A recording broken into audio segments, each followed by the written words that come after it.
Hello everyone, for today's mini vlog, laoy na pod Bisaya ang akong tirada para lutuon karong paniudto ha. Ug saway paglangan-langan, nanguha nako og talbos ng kamote, kalamunggay, kunting atsal, kunting talong sa tanim ni nanay sa gilid ng aming bahay. Diri sa probinsya, kung kugihan gajud ka mananom og mga utanon, malibre na ang ato sudan pang adlaw-adlaw. Siyempre, kukuha din tayo ng tanglad at luya para sa ating laoy Bisaya. Ito yung mga tanim ni nanay na tanglad at luya. May kunting sitaw rin akong nakuha. Hinugasan ko na rin muna yung ating paglulutuan.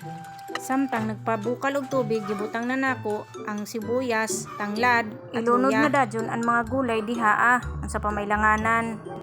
After 3 minutes, kanimbukal naman, kuraw-kurawon kadali, ibutang ang talbos ng kamote. Takpan ulit. Hintayin ng 1 minuto.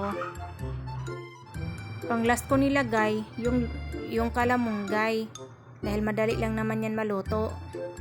Tapos mikos-mikos saglit, tikman kung okay na ba yung lasa.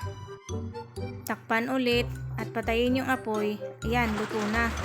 Kay gusto man lagi og kinilaw ang akong bana, aw hinluan sa nako ng isda diha Kailaba mo kung unsay pangalan ng isda diha sa inyo ha. Lami gajud kilaw ning presko pa, kanang magkisi-kisi pa ba. Diri sa amo bangsi ang ngayan ani nga isda Tarungon gajud nato paghinlo ang isda guys, labi na kung kinilaw para sipta. Ug gikupugan na nako siya og suka para mawaya ang langsa. Gibutangan dadyo nako og luya, bombay, suka ug agre diha aron mulami ang lasa. Kastadaran og sili nga arang kahayang, aw piti-piti lagi ng baba sa kahayang.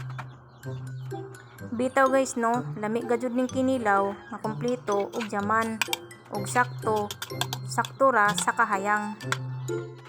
Ug minikos-mikos na ni insan yan. Butangan og sili, suka, ug asin. Maniudto ta ninyo guys, mao na among sudan. Binisaya ra nga pagkalaoy, ug kinilaw nga bangsi.